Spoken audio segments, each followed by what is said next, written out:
Halo teman-teman semua, di tengah banyaknya tips praktis tentang sukses, saya kok justru pengen membahas tips yang nggak praktis untuk sukses ya. Gimana tuh maksudnya Mas Teddy ya? Yuk kita bahas di video kali ini.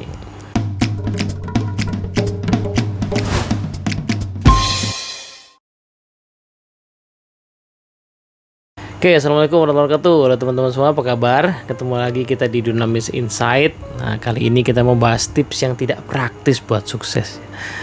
Sebenarnya bahasan ini agak terpicu ya oleh beberapa tips praktis yang makin banyak di media sosial gitu.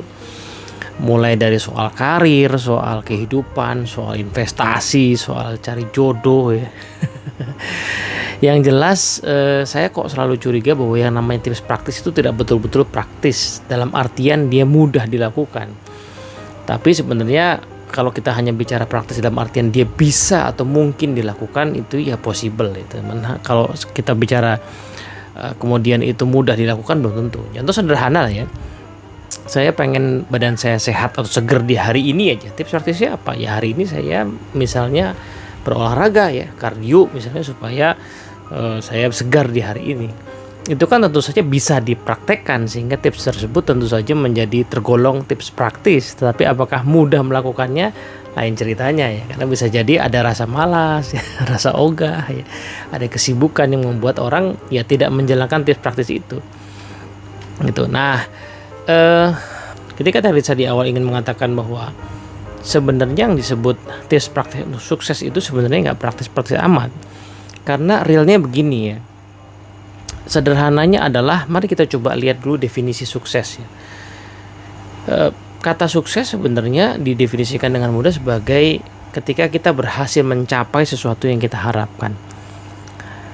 Nah, artinya proses mencapai ini kan tergantung apa yang jadi harapan kita. Ya kan, kalau saya kebetulan ya punya uang di dompet saya 50.000. Lalu kemudian saya mengharapkan saya pengen beli nasi goreng yang harganya 15.000 misalnya di Jakarta ya, segitu kira-kira ya. Maka tentu saja mudah saya untuk sukses kan, karena duit saya 50.000, saya tinggal pergi ke tukang nasi goreng, kemudian saya pesan dan selesai. Ya, saya bisa bayar 15.000 dan masih ada sisa uangnya. Tetapi kalau duit saya 50.000 dan saya pengen ya, saya punya tujuan untuk makan steak wagyu misalnya ya, tentu saja itu tidak cukup, sehingga saya tidak bisa langsung sukses saat itu. Tetapi mungkin nggak saya bisa sukses, mungkin, tapi yang 50.000 ini tidak bisa langsung saya gunakan. Saya tabung dulu ya, 50.000 per minggu ya, saya tabung ya sampai kira-kira mungkin 1 bulan atau 1,5 bulan. Maka 50.000 per minggu tadi cukup akhirnya buat beli wagyu gitu. Nah, artinya saya bisa sukses untuk beli wagyu, tetapi tidak langsung sebagaimana halnya saya makan nasi goreng. Nah, artinya kan kesuksesan kita bergantung kepada definisi sukses yang kita buat dulu ya. Apakah sukses yang kita buat itu sesuatu yang sudah berada di dalam lingkup mungkin kendali kita ya, atau sesuatu yang masih ada di luar lingkup kendali kita.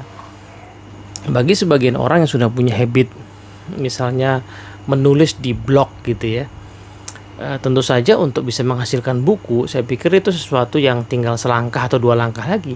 Karena kalau sudah punya habit harian nulis di blog ya, maka dalam setahun dia punya sekitar 360-an tulisan halaman gitu. Itu sudah sangat cukup untuk membuat jadi satu buku, tinggal diseleksi saja dan diatur ulang gitu.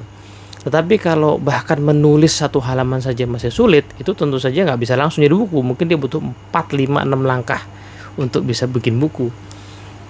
Nah, artinya tips praktis untuk sukses itu sebenarnya ya tidak sepraktis itu, Ferguson ya. Karena pertama-tama kita perlu menetapkan dulu ya, mendefinisikan dulu sukses yang kita harapkan yang seperti apa. Ya kan, apakah memang sukses yang kita mau itu sesuatu yang sudah ada dalam kendali kita atau masih jauh di luar kendali kita. Kalau sudah dalam kendali kita tentu saja itu lebih mudah, cepat. Tapi kalau masih jauh di kendali kita ya pasti perlu waktu. Ya kan? Nah, kenyataannya pun ya beberapa waktu belakangan ini kita mendengar ya orang-orang yang tampak sukses dalam arti secara material ya, sangat kaya, sangat melimpah, tiba-tiba masih muda lagi gitu ya, tiba-tiba ketangkep polisi gitu. Kan artinya sebenarnya ya, kalau yang bersangkutan ini pengen memiliki kekayaan yang levelnya itu ya, yang level yang sama, tapi nggak pakai ketangkep polisi, kan mungkin bisa juga, tapi perlu waktu lebih panjang karena pengennya cepat sehingga menggunakan jalan yang akhirnya ya konsekuensinya mereka harus ketangkap polisi. Nah, inilah ya, saya kok akhirnya balik-balik lagi ya, saya sangat suka dengan buku The Seven Habits of Highly Effective People. Di situ Pak Stephen Covey sebenarnya menceritakan bahwa awal mula buku itu disusun ya, pertama kali waktu beliau riset itu karena kegalauan beliau punya pertanyaan ya, sebenarnya yang bikin orang sukses tuh apa. Lalu kemudian dimulai dari studi literatur ya, literatur tentang kesuksesan itu bicara apa saja sih. Nah, rupa-rupanya ketemu lah tuh ya dua grup ya, dua kelompok besar ya, literatur ya. Literatur di masa yang lampau, di masa ketika Amerika baru berdiri gitu ya, sampai kemudian di awal-awal abad 20 itu ternyata banyak bicara soal karakter. Sementara kesuksesan di era abad 20 awal sampai sekarang itu banyak bicara soal kepribadian atau sesuatu yang tampak saja. Nah, impactnya adalah kemudian ada dua jenis sukses ya. Ada sukses jangka pendek, ada yang jangka panjang. Nah, kemudian maka beliau menggunakan ya, beliau lebih suka menggunakan istilah efektif ya, untuk kesuksesan yang berjangka panjang. Terus sebabnya buku Seven Habits itu judulnya The Seven Habits of Highly Effective People ya. Bukan The Seven Habits of Highly Successful People, tapi The Seven Habits of Highly Effective People, karena pengen membedakan dua hal tadi ya, kesuksesan jangka pendek atau yang permukaan dengan kesuksesan jangka panjang atau yang lebih hakiki. Nah, menarik untuk dicermati di habit yang kedua ya, Begin with the End in Mind, memulai dari tujuan akhir. Itu ternyata Pak Covey menjelaskan bahwa sebelum kita menyusun sebuah tujuan akhir yang ultimate ya, terutama ya yang disebut sebagai personal mission statement, itu ternyata yang perlu kita cek lebih dulu adalah, saran beliau itu adalah center kita atau pusat diri kita. Sebab apa yang kita inginkan sebenarnya seringkali bergantung ya, atau dibatasi oleh wawasan kita gitu. Nah, ada seorang, ya ini cukup banyak kisah seperti ini ya. Misalnya ada orang tua yang sukses secara finansial, kaya gitu ya, kemudian bisa beliin mobil anaknya ya, padahal anaknya belum cukup umur misalnya, sehingga akhirnya anaknya ya bisa belajar nyetir, tapi kalau belum cukup umur menggunakan mobil itu secara tidak bertanggung jawab, kecelakaan, mencelakai orang lain. Kalau ditanya pertanyaannya, apakah orang tuanya ingin anaknya celaka atau mencelakai orang, yang tentu saja tidak. Pertanyaannya lagi, kenapa kok dibeliin mobil padahal belum cukup umur? Nah, itu jawabannya seringkali mengejutkan ya. Ya karena saya nggak pengen anak saya itu nggak bisa mendapatkan yang dia inginkan. Seperti saya dulu waktu kecil tuh susah dapat yang saya inginkan. Sekarang saya sukses, saya pengen anak saya nggak seperti saya. Ini kan menarik ya. Berarti kan pusat diri sang orang tua ini itu adalah satu, mungkin adalah anaknya ya, dia pengen anaknya mendapatkan apapun yang dia inginkan. Atau yang kedua adalah pusat dirinya adalah masa lalunya ya. Dia sudah sukses, sudah hidup mapan, sudah punya anak, sudah tidak lagi seperti kehidupan yang dulu lagi yang dia jalani, tetapi dia masih nyangkut ternyata. Masa lalunya itu masih nyangkut, masih menghantui, sehingga mengerangkeng ya keputusannya dia itu ya. Pada saat dia mengiyakan ya keinginan anak untuk punya mobil, kan berarti itu keputusan yang dikerangkeng oleh masa lalunya. Nah, disinilah Pak Stephen Covey mengatakan hati-hati ya dengan end in mind yang kita punya. Periksa dulu ya, center kita tuh ada di mana. Nah, center kita bisa macam-macam ya, bisa sesuatu yang misalnya seperti keluarga ya, karir, pekerjaan gitu ya, teman, circle kita yang oke-oke saja kalau kebetulan ya pusat diri yang kita miliki itu memang adalah hal-hal yang masih baik-baik saja. Misalnya orang yang pusat dirinya adalah keluarga ya, maka oke-oke saja kalau keluarganya keluarga yang memang baik gitu ya, bukan keluarga penjahat, bukan keluarga yang suka menjerumuskan kita ke hal-hal yang tidak baik. Tapi sebenarnya Pak Covey mengatakan, sebenarnya kalau kita bicara kesuksesan jangka panjang atau efektif tadi, maka center kita, pusat diri kita sebaiknya adalah berpusat kepada prinsip. Kalau dalam bahasa yang lain ya, saya memahaminya berpusat pada prinsip adalah berpusat kepada nilai-nilai universal gitu ya. Hal-hal yang baik secara universal, hal-hal yang hakiki secara universal. Jadi saya ingin membahagiakan keluarga, tetapi ketika keluarga itu menyuruh saya atau mendorong saya untuk berbohong, padahal kejujuran itu adalah nilai yang universal, yang hakiki, maka saya akan mengatakan tidak kepada keluarga saya. Bahwa circle saya, center saya adalah teman misalnya. Saya punya sahabat-sahabat yang saya ingin jaga persahabatannya. Tetapi ketika misalnya sahabat-sahabat saya ternyata menjerumuskan saya kepada perilaku korupsi misalnya, padahal ya balik lagi ya, kebersihan, kejujuran ya, itu adalah pusat yang penting bagi saya akan mengatakan tidak gitu. Nah, inilah sebabnya Pak Kofi menyarankan kita begitu ya. Sebelum kita bicara soal kesuksesan ya, pasang sebuah goal yang pengen kita tuju, maka cek dulu kita ini sebenarnya ada atau memiliki pusat diri yang seperti apa. Sebab seringkali pusat diri kita itu kita miliki secara reaktif. Nah, ini kaitannya dengan habit yang pertama di 7 Habit ya.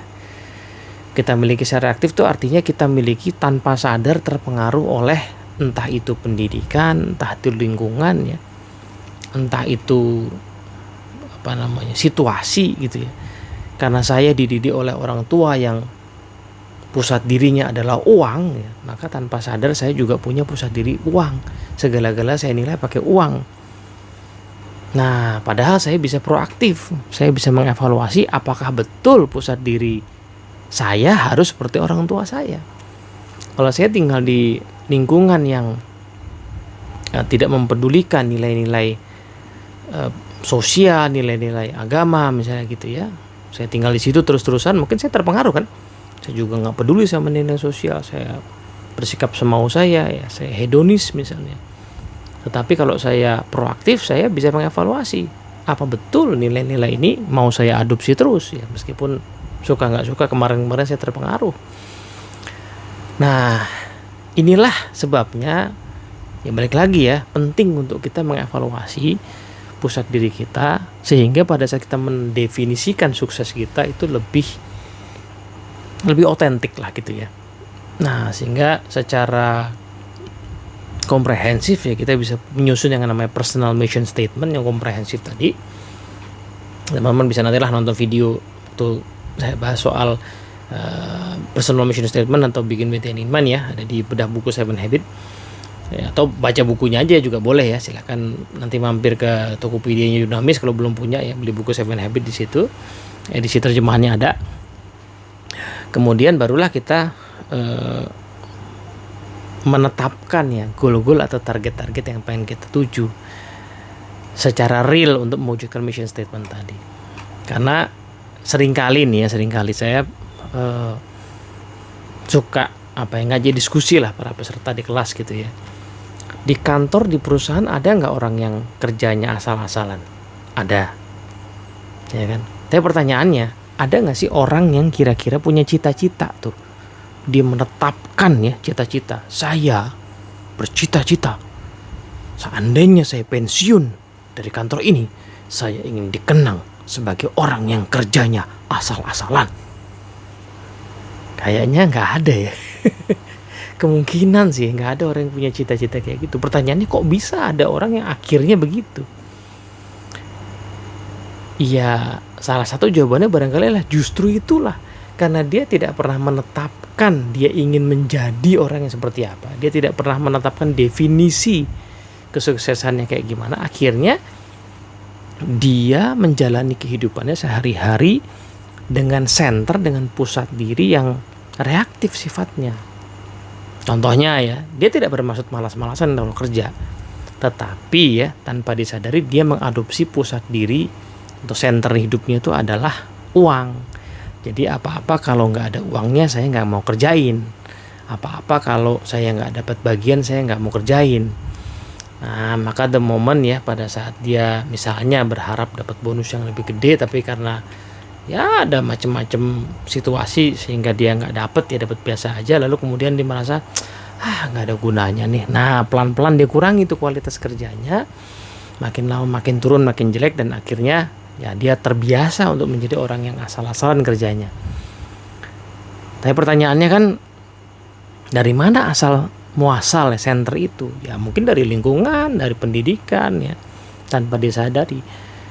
Nah cuman kan kita sebenarnya bisa mengevaluasi, kok saya materialistis sekali ya, kok saya uang banget nih hidup saya, apa iya betul ya uang itu penting, tapi apa iya betul semuanya harus, atau apa iya betul ini yang mau saya jadikan center saya. Nah pada saat kita mengevaluasi, lalu kemudian kita bisa menetapkan ya, kalau gitu saya pengen jadi orang yang kayak apa dong. Kalau saya pensiun dari tempat ini, saya pengen dikenang sebagai orang kayak gimana dong. Nah proses inilah yang memungkinkan kita untuk kemudian menetapkan sasaran-sasaran kesuksesan yang lebih pas dengan diri kita. Ya kalau saya katakan lebih pas ini nggak mesti mudah, nggak mesti ringan ya, tetapi pas ya. Pas itu artinya selaras lah dengan siapa diri kita. Sebab tanpa disadari kadang-kadang kita juga pasang sesuatu yang ya belum tentu ya, belum tentu itu cocok dengan diri kita. Ya simpel lah, misalnya di zaman sekarang dengan mudah ya orang tinggal di kota besar yaitu Jakarta gitu, lihat orang menggunakan mobil mewah, ya kan. Saya kadang-kadang juga tergerak tuh ya, misalnya ya ada orang lewat gitu pakai mobil Mini Cooper misalnya gitu ya, nah, tergerak, waduh pengen ya punya Mini Cooper, nah gitu kan. Wah. Tapi ya itu lintasan pikiran yang sah-sah aja, namanya juga lewat gitu kan. Nah, pertanyaannya nih, anggaplah kita pengen akhirnya menetapkan, wah saya punya cita-cita, salah satu goal ya, saya pengen punya Mini Cooper misalnya gitu. Pertanyaannya, emang kalau kita punya mau buat apa ya? Emang Mini Cooper itu mau ngasih apa terhadap hidup kita ya? Emang kalau seandainya kita meninggal ya, terus kemudian zaman meninggal itu kita punya Mini Cooper misalnya, terus emang apa bedanya dengan gak punya gitu? Apa bedanya dengan saya cuman punya apa misalnya Yaris gitu misalnya? Apa bedanya? Nah mungkin ada orang yang mengatakan oh ada bedanya, dan jawabannya reasonable. Tetapi sebagian orang lain mungkin mengatakan iya sih gak ada bedanya sih sebetulnya. Gak ada bedanya sih. Nah sebab kalau dibalik ya, kita kan gak tahu tuh yang punya Mini Cooper tuh kehidupannya kayak apa kan. Ya somehow mungkin dia kaya dari lahir aja gitu ya, sehingga mudah sekali dia punya Mini Cooper. Tapi kemudian barangkali dari sudut pandang dia, ketika dia melihat orang lain yang kehidupannya lebih sederhana, nggak punya kendaraan bahkan, terus ngelihat wajahnya, lihat pergaulannya, lihat bagaimana kedekatan dengan keluarganya, jangan-jangan justru dia mendambakan itu loh. Saya memang mudah punya Mini Cooper ya, tapi saya nggak ketemu sama bapak ibu saya setiap hari, saya nggak kumpul sama bapak ibu saya. Nah, kita nggak tahu kan ceritanya gimana ya. Barangkali dia mendambakan kehidupan yang berbeda. Nah, artinya apa yang kita miliki itu kan memang ya nggak mesti betul-betul yang apa ya penting bagi hidup kita ya. Sebelum kita evaluasi, memang saya itu harusnya selayaknya punya misi apa dalam hidup ya. Saya itu selayaknya punya tujuan apa dalam hidup. Sukses yang mau saya definisikan, dan saya definisikan demikian memang karena penting bagi hidup saya, itu yang kayak gimana. Nah itu dulu kita tetapkan. Nah kemudian kita berusaha ya, effort untuk mengejarnya. Dan tidak perlu akhirnya kita membanding-bandingkan dengan orang lain, karena toh saya nggak tahu apa misi hidup mereka. Saya nggak tahu kehidupan apa yang mereka ingin capai. Sebaliknya, yang mereka miliki itu kan ya belum tentu cocok dengan hidup saya ya. Bisa iya, bisa tidak. Tapi yang jelas saya sudah tahu apa yang mau saya tuju. Pusat diri seperti apa yang mau saya bangun dalam diri saya. Nah, gitu kira-kira ya. So, jelas ya, ini bukan tips praktis untuk sukses ya. Justru tips yang tidak praktis. Tetapi ya sepertinya ini tips yang lebih realistis untuk dimulai, dilakukan, dicoba, dan dijalani ya, daripada yang kelihatannya praktis toh kenyataannya nggak gampang juga dijalanin ya. Maka sekalian aja lah kita bikin yang memang tidak mudah untuk dijalani, tetapi mungkin dan barangkali realistis untuk jalan. Moga-moga bermanfaat. Assalamualaikum warahmatullahi wabarakatuh.